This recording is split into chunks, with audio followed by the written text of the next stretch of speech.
Morning friends. दोस्तों आज हम आपको सेशन देने जा रहे हैं बेस्ड है केवीएस आर्ट्स एजुकेशन इंटरव्यू। इसमें ड्राइंग एंड पेंटिंग रिलेटेड बहुत से टेक्निकल राउंड के क्वेश्चंस होंगे और हमारे दोनों चैनल्स पीडी क्लासेस और इंटरव्यू गाइड पर आप abundant of videos regarding teaching interview देख सकते हैं और even body language, personal development, body language और इवन स्पोकन इंग्लिश के वीडियोस भी आपको मिल सकते हैं। तो सबसे पहले आरांचा, मैं आपको वेलकम करता हूँ। Thank you sir. Arancha Gupta, Allahabad. Yes sir. Okay, तो आपका इंटरव्यू के लिए भावना भाटिया यहाँ पर, she is from Sonipat, Haryana. Next we have a candidate mister Manoj, और मनोज मीना हमारे अलवर राजस्थान से बिलोंग करते हैं। ओके, तो ये भी आज मुझे कंपनी करेंगे इस इंटरव्यू के अंदर। रेडी? तो चलिए आरांचा, सबसे पहले एक अच्छी कलाकृति में कौन कौन से तत्व होने जरूरी है, आप बताइए। एक अच्छी कलाकृति में कला के 6 तत्व होने चाहिए, जैसे रेखा, रूप, रंग, तान, पोत, अंतराल। ये कला के 6 तत्व हैं। रेखा में क्या है, हम किसी भी ड्राइंग को रेखा के माध्यम से करते हैं, फिर उसमें एक सामान्य रंग उसके अनुसार ही भरना चाहिए हमें। और उसमें जो है वो सर छाया प्रकाश और ये तान जो टोन होती है, कलर की टोन डार्क टू लाइट ऐसे करेंगे तो वो उभार दे करके अच्छी कलाकृति अच्छी लगती है। और भी जैसे कि तान देने के लिए हम किसी भी कलर में ब्लैक कलर मिलाएंगे तो वहाँ पे गहरी जगह यूज करेंगे, और अगर हम वाइट मिलाते हैं तो उसको हाईलाइट वाले एरिया पे यूज करेंगे। और कलर का सामंजस्य, इसका अर्थ ये कि जैसे हम किसी महापुरुष या संत का बना रहे हैं तो उसमें कलर उन्हीं के अनुसार डालना चाहिए, जैसे भगवा कलर या नारंगी कलर ही डालना ज़्यादा अच्छा रहेगा। बहुत बढ़िया। भारतीय कला में कला का स्वर्णकाल क्या है? सर, भारतीय कला में कला के 2 स्वर्णकाल हैं। पहला काल गुप्त काल को माना जाता है, इसमें सभी कलाओं का विकास बहुत अच्छे से हुआ था। और चित्रकला का स्वर्णकाल मुगल पीरियड को माना जाता है। Very good. कला से आप क्या समझते हैं, इस वर्ड से, आर्ट से? सर, कला है किसी भी अभिव्यक्ति को, अपनी अभिव्यक्ति को कागज पर हम एक्सप्रेस कर सकते हैं। बिल्कुल सर, एक एग्जाम्पल देके समझाती हूँ। जैसे हम कहीं बाहर गए, वहाँ की लैंग्वेज तो हमें नहीं पता है, लेकिन हमें अपनी बात अभिव्यक्त करनी है। मुझे यहाँ पे एप्पल पता है पर वहाँ पे कुछ और भी बोल सकते हैं। तो मैं उसे एप्पल ड्रॉ करूँगी तो हम किसी भी देश में, किसी भी समाज में जा करके अपनी बात को उन तक पहुँचा सकते हैं। तब वो बोल सकते हैं कि नहीं, यहाँ पे तो इसे ये बोलते हैं। तो कला एक अभिव्यक्ति का सशक्त माध्यम है। और सर, अपने भावों की अभिव्यक्ति भी हम कला के रूप में कर सकते हैं, अपने विचार को।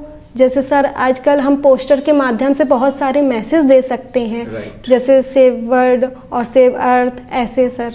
ओके। और कलाएं कितने प्रकार की होती है? सर, कलाएं बेसिकली 2 प्रकार की होती है, एक ललित कला और एक उपयोगी कला।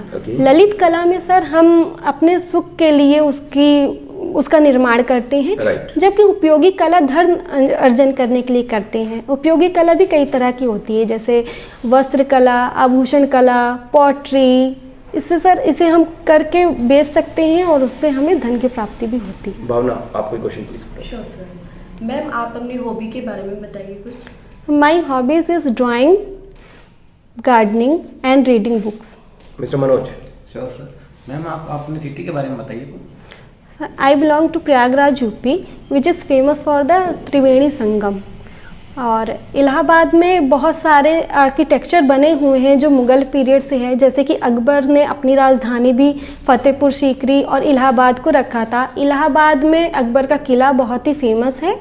और सर, जो हमारे first prime minister of India थे पंडित जवाहरलाल नेहरू, वो इलाहाबाद ही उनकी जन्मस्थली है। इलाहाबाद में उनका निवास गांधी फैमिली का आनंद भवन के नाम से प्रसिद्ध है। और विश्वविद्यालय इलाहाबाद यूनिवर्सिटी, जो कि पहले इसे ऑक्सफोर्ड ऑफ द ईस्ट कहा जाता था। ओके मैडम, षडंग के बारे में बताइए।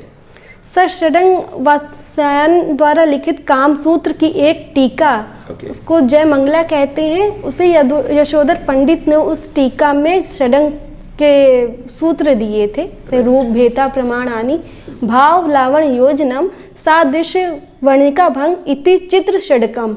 इसका अर्थ है कि रूप भेद, प्रमाण, भाव, लावण और ये वर्णिका भंग, ये सब 6 अंग हैं जो एक चित्रकला का निर्माण करने में बहुत महत्वपूर्ण रोल प्ले करते हैं।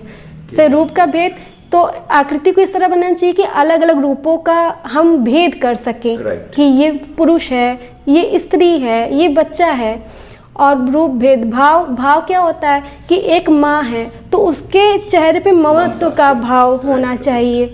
लावण का मतलब होता है सुंदरता, बाहरी सुंदरता, आकर्षण होना चाहिए उसमें। और वर्णिका भंग मीन्स कलर, सबसे अच्छा जो यूज़ कर सकते हैं कलर को, और ये सबसे कठिन भी होता है सर। तो वर्णिका भंग, तो ये सारे तत्व को फॉलो करके हम एक अच्छा रूप का निर्माण कर सकते हैं। स्केचिंग और ड्राइंग में क्या अंतर है? स्केचिंग में सर बिना पेंसिल को हटाए हम क्विक रेखांकन करते हैं तुरंत, और ड्राइंग में हम विधिवत किसी भी डिटेल में आकृति का निर्माण करते हैं। ओके। और वर्ण, रंग से आप क्या समझते हैं?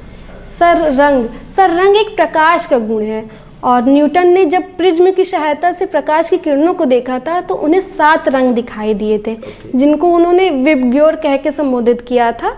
Violet, indigo, blue, green, orange, red. Secondary colour से आप क्या समझते हैं? Sir secondary colour, sir 2 primary colour, basically 3 primary colour होते हैं। 2 प्राइमरी कलर को मिला करके हम एक सेकेंडरी कलर बना सकते हैं। प्राइमरी कलर हमारे 3 हैं, रेड, येलो, ब्लू। जब हम रेड और ब्लू को मिलाते हैं तो पर्पल बनता है। जब रेड और येलो को मिलाते हैं तो ऑरेंज बनता है। जब येलो और ब्लू को मिलाते हैं तो ग्रीन बनता है। तो 3 सेकेंडरी कलर हो गए, ऑरेंज, पर्पल, ग्रीन। पोत, टेक्सचर से आप क्या समझते हैं मैम? सर टेक्सचर किसी भी धरातल का गुण है। जैसे हम छू करके फील करते हैं कि ये वस्तु खुरदरी है, तो ये लकड़ी हो सकती है। इसमें बुनाई है तो ये कपड़ा हो सकता है। तो ये 2 प्रकार की होती है, एक तो कृत्रिम होती है, एक प्राकृतिक होती है। जैसे लकड़ी होती है सर तो वो नेचुरल होती है, और कृत्रिम क्या होती है कि हम लकड़ी जैसा, किसी भी चीज़ में लकड़ी जैसा कुछ भी करके हम कंघी से वैसे करके कृत्रिम बना सकते हैं, उसको फील करा सकते हैं कि ये एक लकड़ी है। ओके। और संयोजन के सिद्धांत कौन कौन से? सर संयोजन के भी 6 सिद्धांत हैं। संतुलन, सामंजस्य, सहयोग, प्रभाव, प्रभाविता, प्रमाण। Very good. संतुलन में क्या होता है सर, हम बैलेंस करते हैं। जैसे हमने 2 पार्ट में डिवाइड किया, तो एक में हम बहुत घना आकार बना दें और एक बिल्कुल सिंपल छोड़ दें, तो वो बैलेंस नहीं लगेगा। और सहयोग ये होता है कि जैसे सर इधर हमने बाल्टी बनाई, तो उसी के पास में ही हमें एक दूसरा ऑब्जेक्ट जैसे मग बनाना होगा, तो वह एक दूसरे का कॉम्प्लीमेंट्री होगा। सामंजस्य का मतलब है कि सर जैसे रंगों में सामंजस्य, पीला, नारंगी, ऐसे कुछ अलग से उसमें अगर हम कलर डाल देंगे तो वो बैलेंस उसमें भी नहीं लगेगा। और सर जैसे प्रभाव होता है, ये एक रिदम होता है। सर रिदम में क्या होता है कि हमारी नज़रें पूरे चित्र को एक बार ऐसे देखती है, वो एक लय में रहना चाहिए।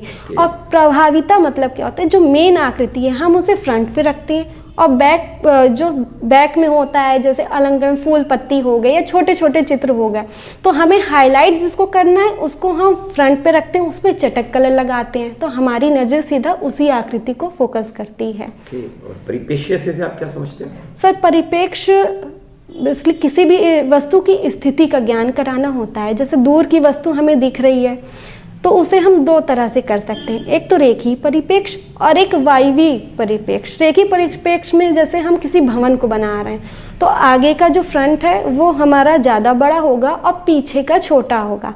वायवीय अगर कलर के माध्यम से दिखा रहे हैं, तो जैसे कि सर अगर ग्राउंड है, आगे का है, तो वो चटक कलर होगा, और जो पीछे हो जा रही है वो कलर धुंधला होता चला जाएगा। तो इससे हम दूरी का अनुमान लगा सकते हैं कि ये चीज़ इतनी दूर है। पारदर्शी माध्यम कौन से? सर पारदर्शी माध्यम जल रंग होता है, जिसको हम पानी की सहायता से लगाते हैं। वहाँ पर सर हम पानी की सहायता से लगाते हैं, लाइट दिखाने के लिए वो एरिया हम वाइट ही छोड़ देते हैं, तो वो ट्रांसपेरेंसी उसमें आ जाती है। ओके। जल रंग और पेस्टल रंग, इसमें अंतर क्या है? सर जल रंग जो है वो गीला माध्यम है, आर्द्र माध्यम है, और पेस्टल ड्राई माध्यम है, शुष्क रंग कहते हैं। जल रंग को हम पानी की सहायता से लगाते हैं, जबकि पेस्टल करने में हमें किसी भी माध्यम की जरूरत नहीं होती है।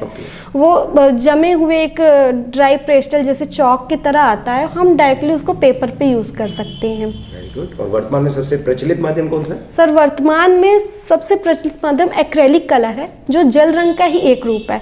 पर एक्रेलिक कलर को हम जल रंग और तेल रंग दोनों तरह से यूज कर सकते हैं, और ये बहुत जल्दी सूख जाता है, इसलिए वर्तमान समय में कलाकार इसको यूज करना ज्यादा अच्छा समझते हैं। ओके। सामान्यतः पेंसिल में कौन कौन सी सामग्री प्रयोग होती है? सर पेंसिल ग्रेफाइट की बनी होती है। सर सामान्यतः पेंसिल 2 प्रकार की होती है, एक H नंबर की पेंसिल और एक B नंबर की पेंसिल। H नंबर का मतलब है सर हार्डनेस से, और B का मतलब है ब्लैकनेस से।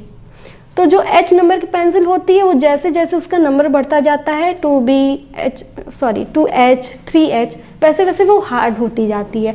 और ये ड्राइंग के लिए, आर्किटेक्चर बनाने के लिए शार्प निब वाली पेंसिल का यूज़ होता है।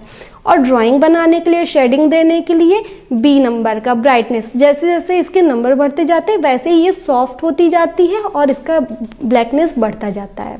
कोयला किससे बनता है? सर कोयला अंगूर की लकड़ी को जला करके एक अच्छा कोयला बनाया जाता है।